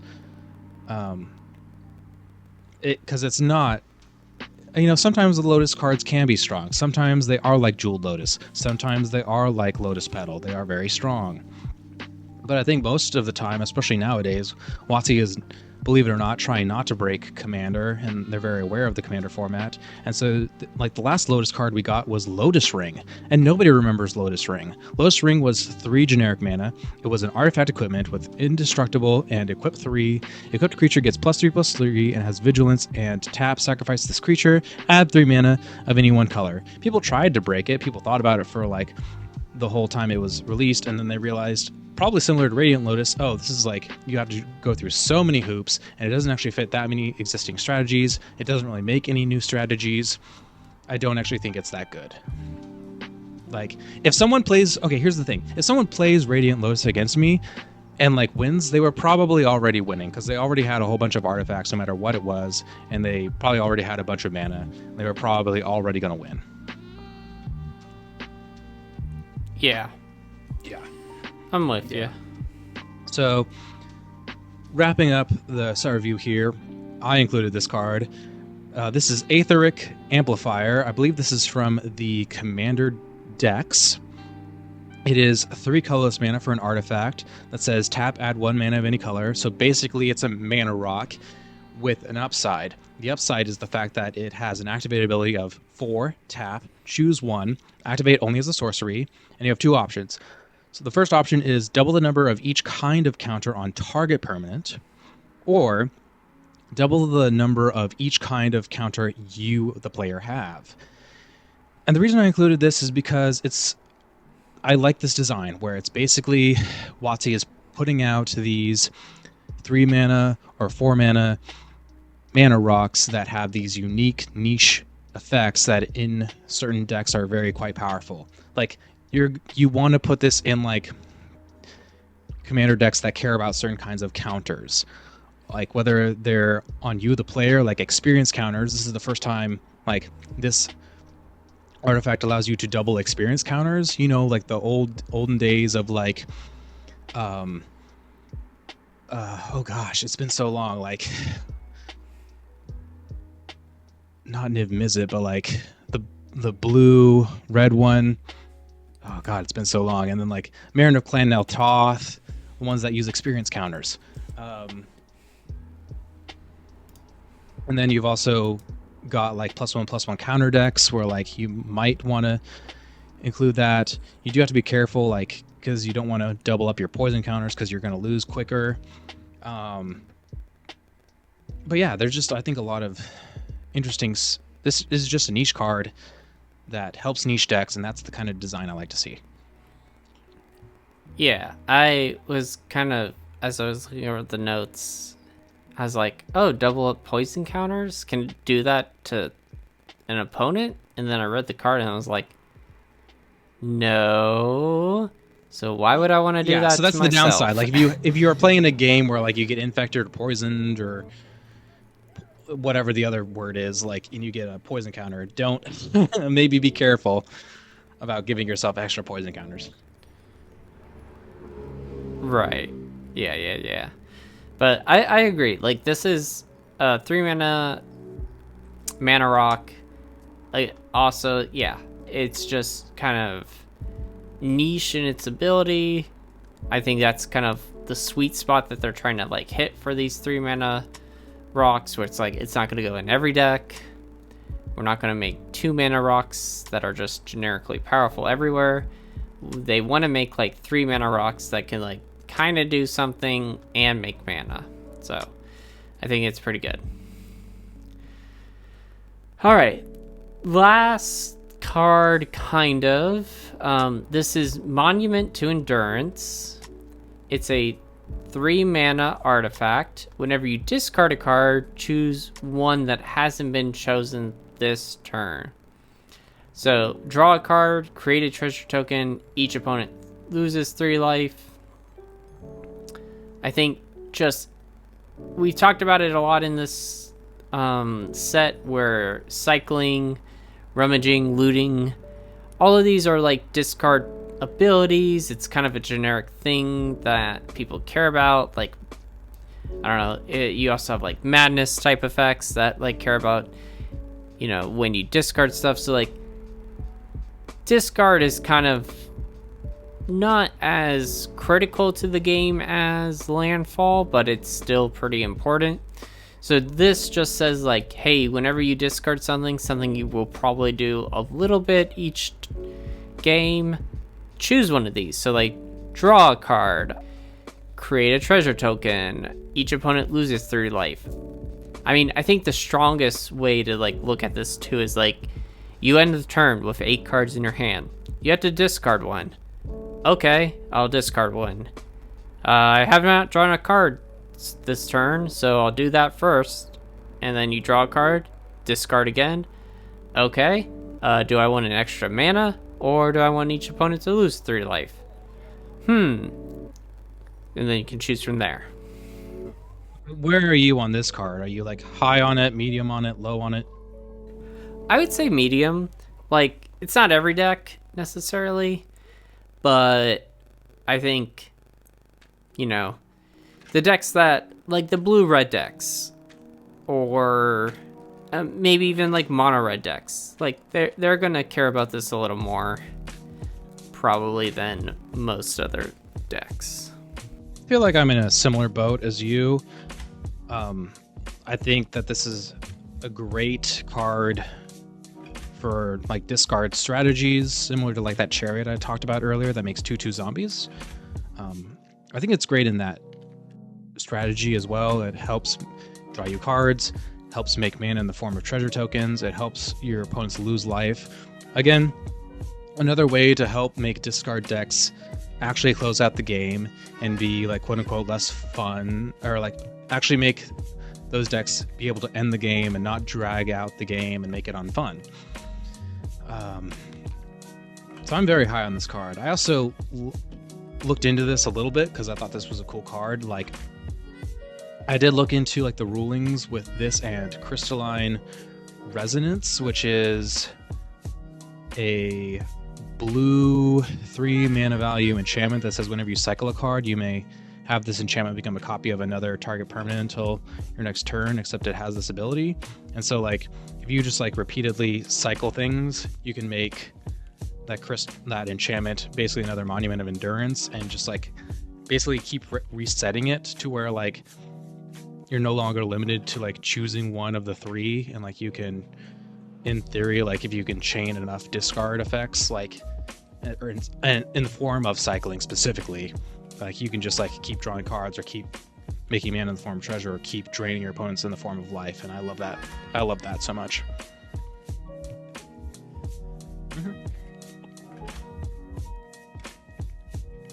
Yeah. Last up is like the Verge land cycle, which continued from Duskmourn. So a reminder, the Verge lands are a cycle of lands that are 2 color. The first part like taps for a certain color, and then the second line taps for another color, but activate only if you control like one of those things. So for example, we have Bleach Bone Verge that taps for a black always, and then it can tap to add white only if you control a plains or swamp. And so now we have the complete cycle of that, and they are very good lands. Like, are they as powerful as, say, fetch lands and like the original dual lands and shock lands? No, but like they're not that far down the list after that. Like, they are very good multicolored lands, and like I need to buy one of each of these because that's how good they are. Like, I already own each of the Verge lands that came out in Duskmourn, and now I need to buy each of the Verge lands that came out in this set. That's how good they are. Yeah, I think I appreciate WotC's commitment to continue to design really good dual lands, you know, for Commander. These are just, you know, very easy designs that, yeah, I like them. I think, you know, we got this cycle all done. I am interested to see what cycle they continue this year. So yeah, because it's the more cycles we get that are powerful, like the less often people will need to rely on original dual lands, the less they'll need to rely on fetch lands, the less they will need to rely on shocks. You know what I mean? Mm-hmm. The more affordable mana bases become, generally speaking. Yeah. Mm-hmm. All right, so we've now talked about the entire set. Woo! So like as a fun little thing, in the year of 2025, Guy and I are going to be guessing what the 3 most popular commanders are going to be from each set, and the 3 most popular cards in the 99 are going to be. So with that said, Guy, would you like to tell me your top picks? Yeah, this is the first time we're doing this for not only a year, but it's the first set of the year. So we don't quite know exactly how the points will be scored. We'll probably come up with that later. Probably in time for like Dragonstorm with Tarkir. But, you know, every year we talk about all the different sets and, you know, what are their most popular commanders, what are the most popular 99. And this is kind of to see like who's got a better grasp on like what will be popular in the commander format. So my 3 picks are, first for the commanders, which is Ketramos, Hashaton, and Loot the Pathfinder. And then for the 99, I have the Verge lands, the Aetherspark, and Unstoppable Plan. Okay. Those are, I think, pretty good picks. Like first off, how confident do you feel in each of your answers? Like, between the commanders and the 99, how confident do you feel of each of them? I feel more confident about the commanders than I do the 99, at least. Well, if it makes you feel better, I feel like I am very similar. So for my commanders, like we both chose Ketchermos and Loot the Pathfinder. Like Ketchermos being like the Orzhov exile commander and Loot the Pathfinder being like the Teamer exhaust commander, right? And I think instead of Hashaitan, the Esper zombie deck that really likes Tortured Existence, that's a good pick. Maybe I should have chosen that one. But I chose Captain Howler, the shark pirate thing, just because I feel like it'll call to a lot of like, what's the psychographic that it's called? Like not the spike, but like the Timmies. Like just because there's so much support for red, blue, discard already. Okay. Whether it'll be in the night, whether it'll be maybe, yeah. So we'll see. Maybe I'm wrong. Maybe it'll be more popular in the 99. Yeah. And so also similarly, Verge lands. I feel like you and I can both agree, like, yeah, the Verge lands obviously are going to be like the most popular from the 99. I used, like, earlier on in my Magic career, I used to make the mistakes of overlooking lands. Turns out lands are just like the core bedrock of every deck and need to go in every deck. And turns out if a land cycle is good, it's going to see a fuck ton of play. So I no longer make that mistake, and I'm calling the Verge lands being super important to the 99. I'm also going to agree with the Aether Spark because it's very flashy, that I think a lot of people will try to jam it, and maybe its popularity will die over time, but like I think it'll see a lot of popularity just due to the fact of its like story relevance and like it's like kind of like the chase mythic. I wouldn't be too surprised if it saw a lot of play in other formats and therefore influenced Commander, which we can't ignore as a factor that we'll see that will influence Commander play. I also think I'm just going to say it now on a similar vein. I think you chose Unstoppable Plan. I'm going to say Radiant Lotus because I think people are dumb, and I think people misevaluate cards, and I think people are going to like play a lot of Radiant Lotus at the beginning, and it's only going to be after like half a year that people are going to be like, oh, Radiant Lotus isn't actually that good. Interesting. I mean, I see your reasoning. Like, I'm not going to say, no, that's stupid. Like, I don't disagree, or I don't think, you're just pulling smoke, Like, I think that's a solid reasoning. I just, at the end of the year when we get there, I just am not sure. Like, I think it's strong and like people will like to play with it, but it's like maybe at that point people have realized it's actually not as good as they thought. Yeah. I mean, we're going to be like determining all these results at the end of 2025, correct? Yes. All right. So hopefully I'm wrong. Hopefully by then people realize that this is not that strong of a card and Radiant Lotus will not be like super popular.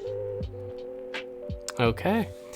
So with that, we're done with our first set for the year. So thank you very much for listening. We are the Wizard Staff Podcast. You can listen to us on iTunes, Stitcher, Spotify, YouTube, and anywhere else you listen to your podcasts.